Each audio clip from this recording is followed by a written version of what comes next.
pledge allegiance to the flag States of of the America, United States of America, and to the republic for which it stands, one nation, under God, indivisible, with liberty and justice for all. justice for all. Can we have the roll, please? Belzak, Here. Clistic, Gustafson, Here. Kenny, Here. Shower, Here. Sullivan, Vaughn, Here. 6 present and 1 absent. That takes us to questions and comments and announcements. And since we have no one in the audience tonight, takes us to approval of the minutes for August 17, 2020. And I have a motion and a second. Moved by Alderman Sullivan, seconded by Alderman Penny. Questions and comments? If none, the roll. Sullivan, Aye. Kenny, Aye. Belzak, Vaughn, Aye. Shower, Aye. Gustafson, Aye. 6 ayes and 1 absent. The minutes have been approved. It takes us to receiving of communications. Alderman Kenny. Thank you, Mr. Mayor. Got several communications on the same topic. Many residents, majority of the residents I'm about to announce are in my ward, but then I do have a few that we probably have all elected officials and you that were communicated to. But I'll start here. Marie Friedag, Millie Wistrowski, Carol Norbutt, Lawrence Jostek, Joseph Vallow, Martin Gabriel, Sally English, Mark Costa,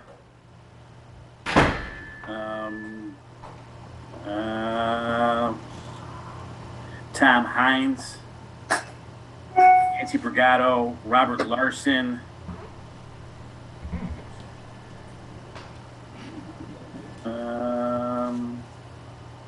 Renee Fidanzo, James Williams, Jim Craig, Carolyn Williams, Joseph Toljanik, Bonnie Casera, and Marie Ciaglia. That's it. They're all not in favor of having chickens in Darien. Anyone else have communications? Alderwoman Sullivan. Thank you, Mayor. I just wanted to circle back on at the last meeting, our ComEd External Affairs Manager, Philip Hellerburton, came, and he had requested that for any aldermen who had residents long-term impacted by the power outages of a few weeks back to provide addresses. I did provide addresses of several residences in the Carriageway West area and Brook Ridge Creek. He has responded back with some data about the outage and previous outages as well, and indicated that the majority of the outages are tree related. I have asked them to please get a crew out there as soon as possible to assess, and he said, the trees are scheduled to be trimmed in 2021, but I know many residents are eager to have this resolved sooner versus later. So he did indicate that they would do an assessment in the short term to see what can be done more immediately, but he did follow up with that, and after I provided him with that information. Also, I've been in contact with Brian Broderick of Carriage Greens. Several residents in the Pinehurst subdivision expressed an interest, a desire to have a fence put up along Bailey Road on the Carriage Greens property. I'm hoping to also have some signage discouraging people from using it as a park, walking path, dog park. It is a private, it is a golf course that's meant for customers. Even though it's a public course, it's private property and needs to be used during golf season just for golfers. Mr. Broderick has the intent of putting up the fence within the next week or two at the latest. So he does plan to be proceeding with that. Due to the good weather, they have been very busy, which means great news for them and good news for the city of Darien. But now that things are cooling off a little bit, he hopes to have some more time for that.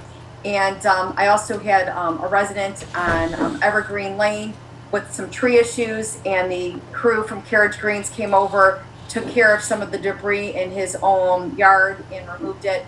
And Brian has professional tree people coming out in the later fall to address several large trees that need to be removed from the property.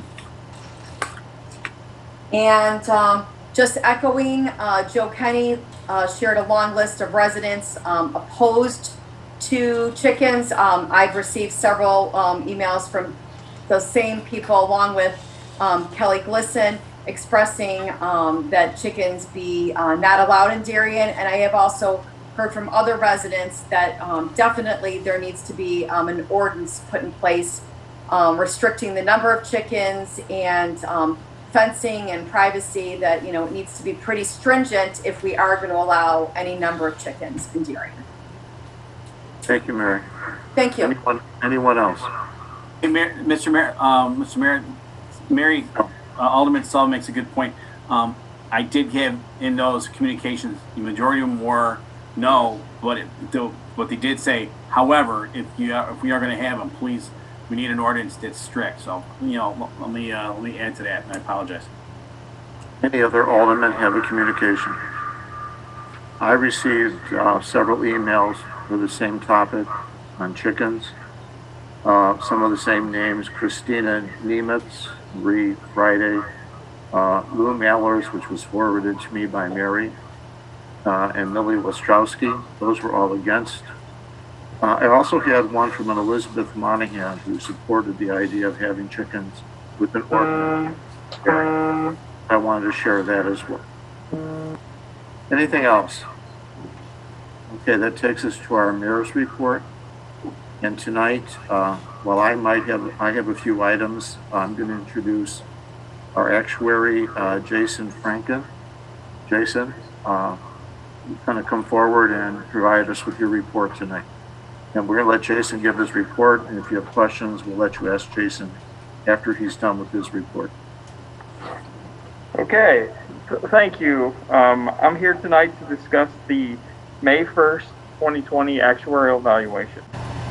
And there are, I guess two significant events that occurred during the year that, I want to make everyone aware of.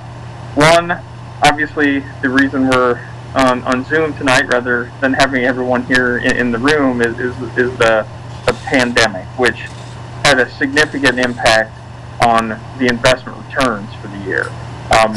The timing of your fiscal year end is April 30th, and that was obviously after sort of everything really hit its peak, and actually the markets actually came back quite a bit in April, but the market returns in February and March were really poor, I guess, and so for the year the plan earned rather than the 7% that we were assuming, the plan only returned about 1.3%. So just to give you an idea of the significance of the fiscal year end this year, for those plans that ended their fiscal year on 12/31, all of those plans earned between 17 and 20%. But the plans that ended as of 4/30, we saw a range of maybe a high of about 2% to a low of about -8. So, you were on the higher end for those plans, but it was still significantly less than what you probably had returned as of the end of the calendar year 2019. So that alone, that issue was one of them that really contributed to the total increase in your contribution requirement. The other significant event during the year was the passing of the legislation, the consolidation legislation in Springfield. So as you're probably aware, all of your fund's assets will be transferred to the consolidated plan at some point within the next two years. And then that investment fund will invest all the money, make all the decisions regarding how, what the asset allocation is, what funds are actually purchased. All of those decisions will be transferred to the consolidated fund.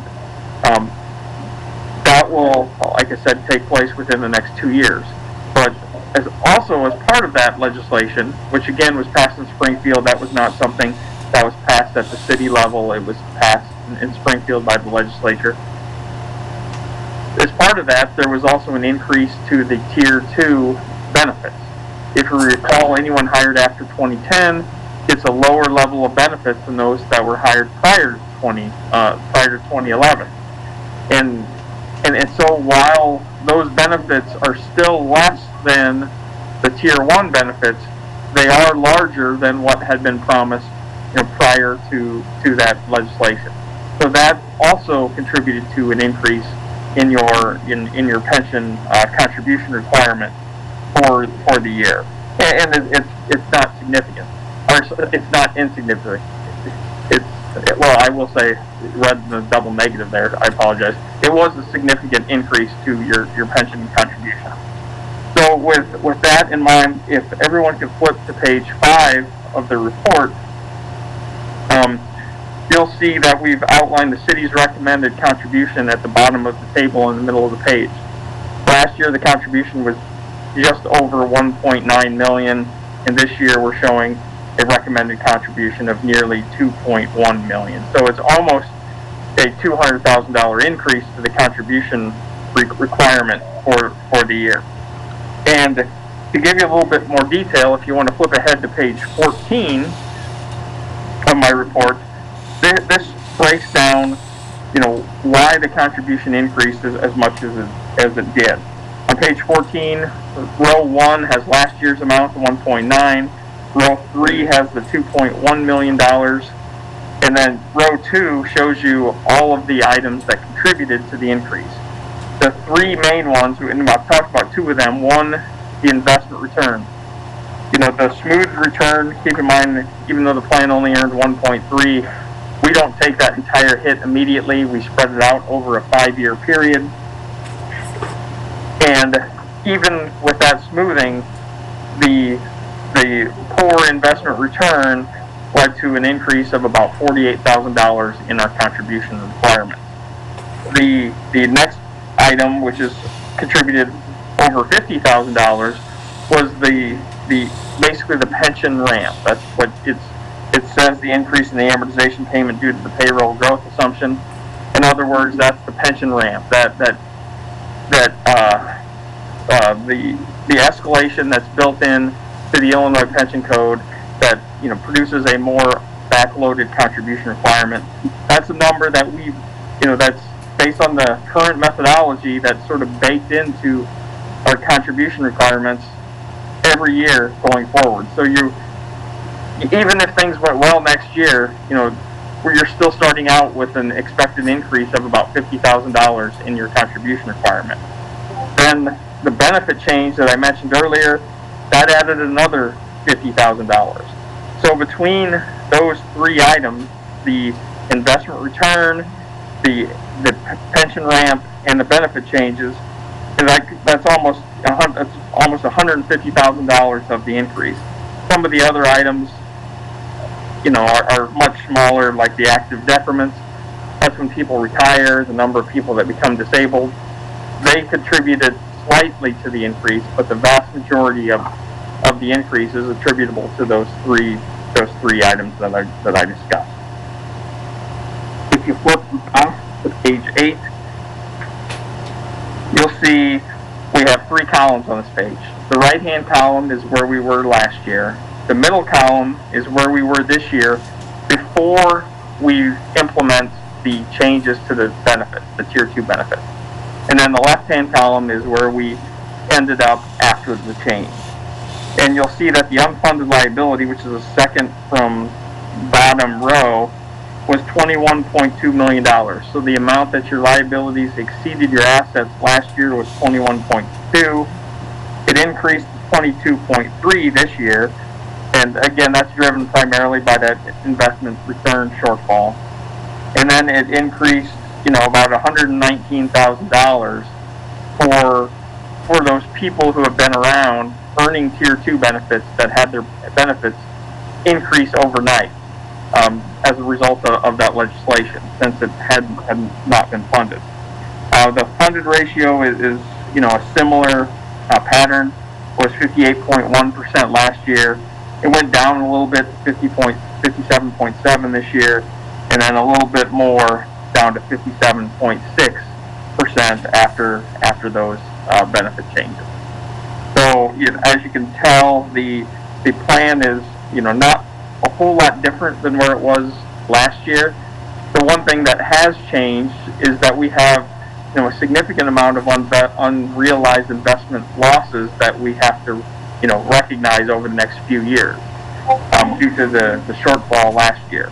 So that will provide some upward pressure on our contribution requirement going forward as we recognize those losses. The last page I want to talk about, if you flip back to page 15, this is the statutory minimum requirement. The numbers I've been talking about, I've been discussing, those are based on the methodology that's been adopted by the city. It's based on achieving a 100% funded ratio by the year 2040.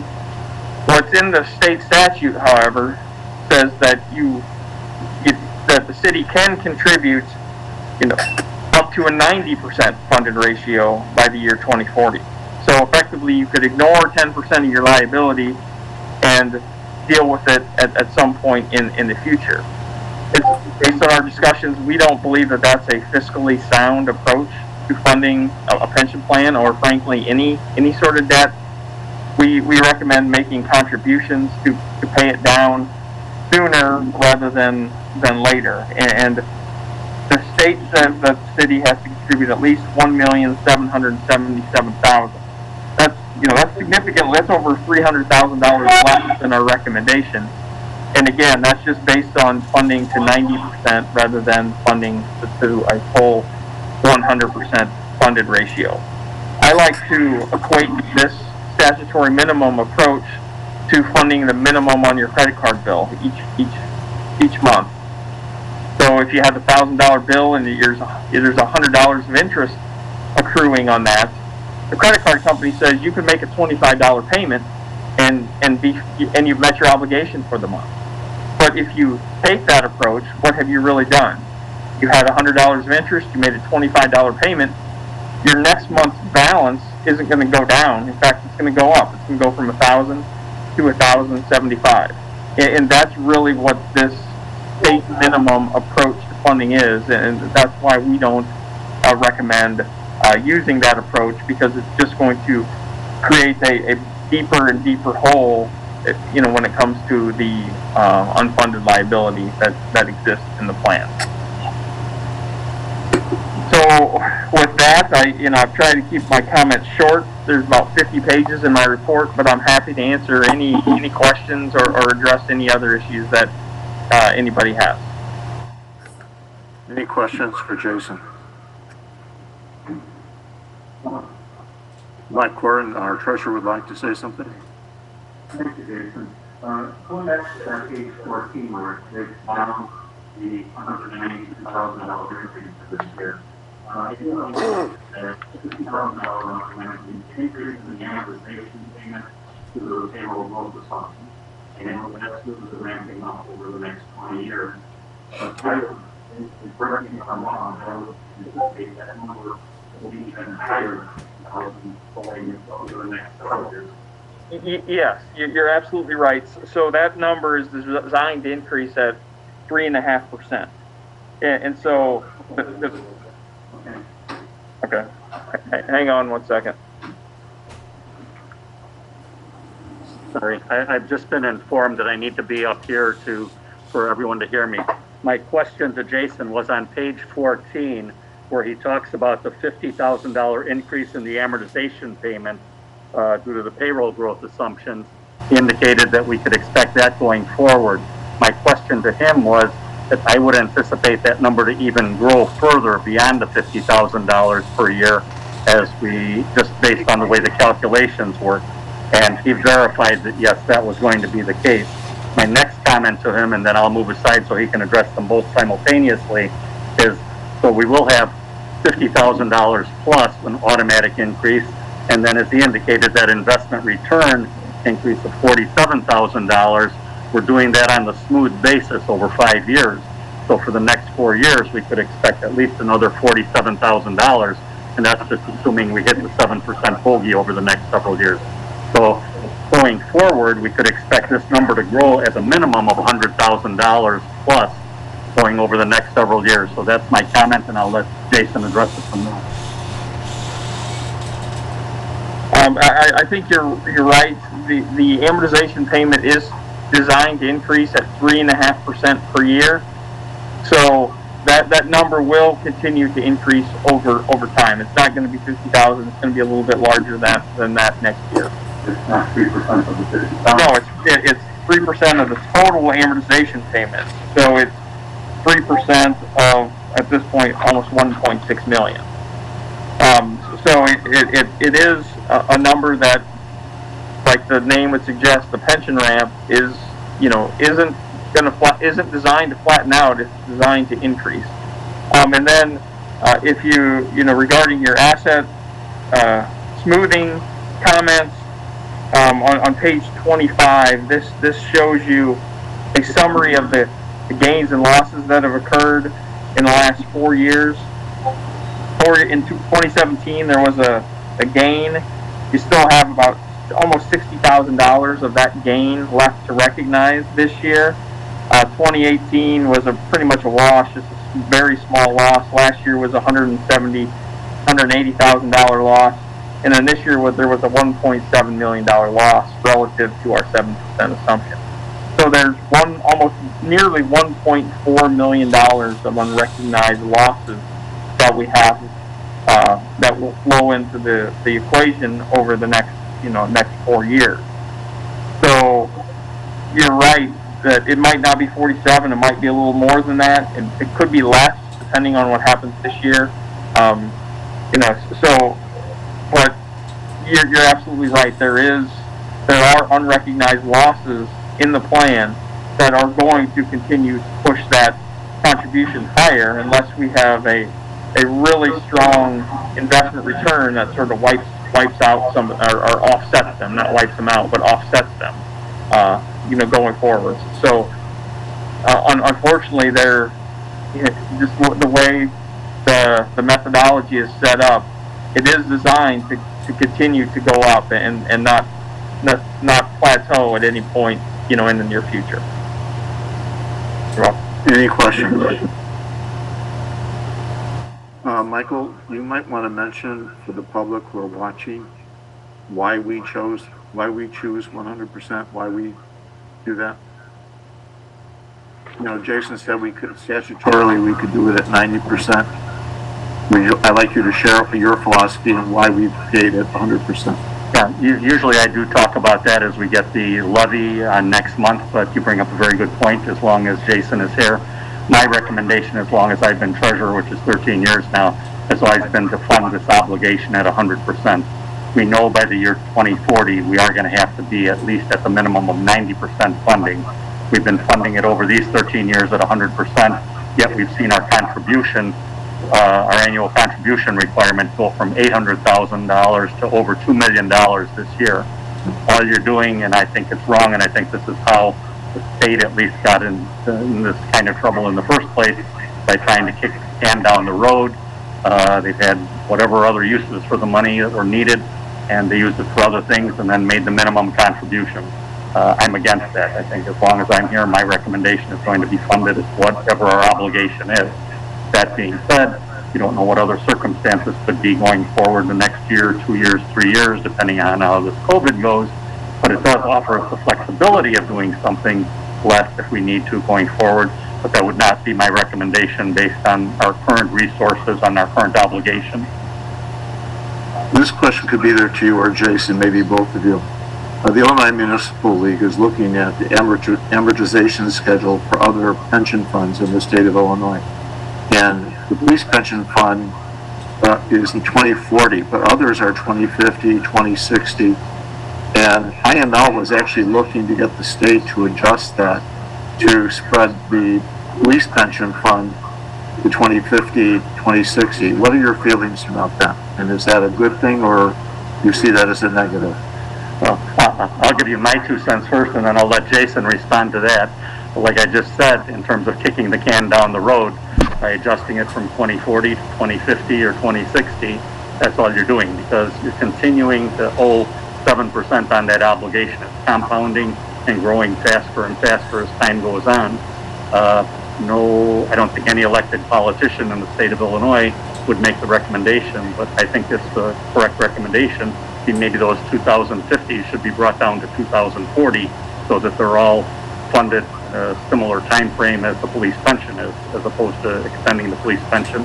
But that's my 2 cents. I'll let Jason throw in here. Yeah, Jason, I'd like your opinion on that as well. Yes, so you're right. There actually has been proposed legislation to extend it from 2040 to 2050. So they are actively looking at that right now. The best way that I can describe it, it's like if you have a 15-year mortgage and you go to a 30-year mortgage. Well, what's happened? You lower your payments, so those payments become more affordable, based on your current budget. But what you've done is, when you close at a mortgage, they have the schedule, and they show you all your payments, and they show you, okay, this is the amount that's for principal, and this is the amount that's for interest. And you flip to the very last page after all of the payments have been listed, and you see that number of how much interest you paid on your original loan. And it's always mind-boggling to me. I'm like, if you have a $200,000 loan, you're going to pay, probably more than that in interest over a 30-year period. Right. And so that's really what we would be doing here.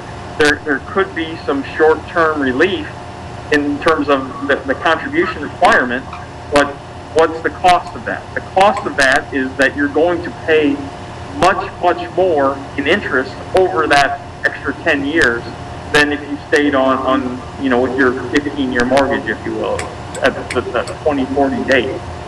So it becomes a balancing act, right? You have to do some cost-benefit analysis to figure out, okay, do we want to change this to 2050, or do we want to stick with 2040?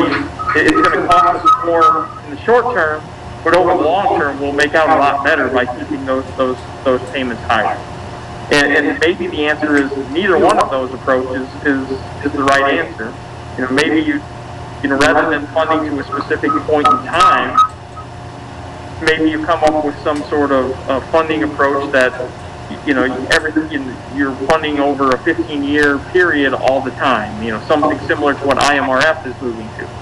They're going to a 15-year open amortization where they're always funding for a 15-year period rather than funding to a specific endpoint when, in fact, these pension plans are going to be around well after that end date, so why do we set these arbitrary targets? So, like I said, it comes down to, what you can afford and looking at the long-term, the increase in the long-term obligation by extending that from 2040 to 2050. And I think that's an exercise that each municipality and each pension plan sponsor will have to go through to figure out what's best for their constituents. Thank you. Anybody else have any questions for Jason or Michael? Jason, thank you very much. We appreciate your time tonight, and if you have any more questions, we'll give them to Mike and have him get answers. All right, well, thank you again for having me. Hopefully next time everyone's in the room here. Thank you very much.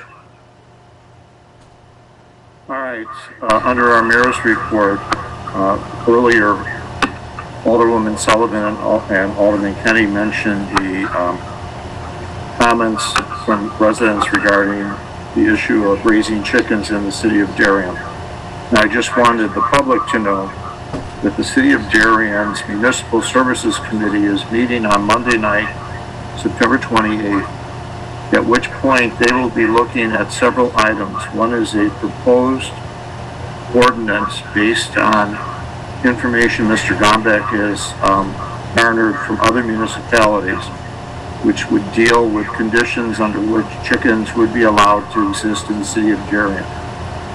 In addition to that, the committee will also be discussing whether or not chickens in general should be prohibited from the city of Darien. That discussion again will be September 28th, 7 o'clock here in the council, in the council chambers. And those residents who like to be here are welcome to be here. If they wear their mask, we will limit the seating again due to restrictions. If you can't make it that night, then you're welcome to submit your recommendations on either side of that issue. But I wanted to mention that. I also wanted to update the council, let the council know that we're almost a year into our agreement with Carriage Greens for our incentive program. And Mr. Vanna and I will be meeting with Mr. Broderick and invite him here next week. And we're going to cover those items. We're going to basically ask him for his perspective on what's been accomplished in the last year. We're going to share our perspective on what has or hasn't been accomplished in the last year. And we will update the council on that. And that completes my mayor's report. With that, we have our city clerk's report. I have one large item. The City of Darien election materials for the April 6, 2021 consolidated election may be picked up at Darien City Hall beginning on September the 22nd. Available elected positions for a 4-year term will include alderman for Ward 1, 3, 5, and 7. Candidates are encouraged to seek the advice of legal counsel before filing nomination papers, which must be in apparent conformity with the election code. The first day to file is December the 14th of 2020 at 8:30 a.m. and the last day to file is December 21st, 2020 at 4:30 p.m. The regular business hours at Darien City Hall on Monday through Friday from 8:30 to 4:30. Thank you, Joanne. City Administrator's report, Mr. No Bowman. report, Mayor. Thank you. Thank you. Department head information questions. Anybody have any questions for either Chief Thomas or Mr. Gombeck? If none, we move to our Treasurer's report. Mr. Corrin, warrant number 2021-09. Thank you, Mayor. This evening, I'm requesting council's approval of warrant number 2021-09 in the amount of $211,141.85 from the listed funds. Payroll for the period ended August 27th in the amount of $256,041.50 for a total to be approved of $467,183.35. Motion to approve. Alderman Shower, second by Alderman Kenny. Any questions or comments for Mr. Corrin? If none, the roll. Shower, Aye. Kenny, Aye. Gustafson, Aye. Sullivan, Aye. Vaughn, Aye. Belzak, Aye. 6 ayes and 1 absent. The warrant's been approved. It takes us to standing committee reports. Many of our chairs have information for the council tonight. Alderwoman Sullivan. Thank you, Mayor. The Administrative and Finance Committee met tonight at 6 p.m.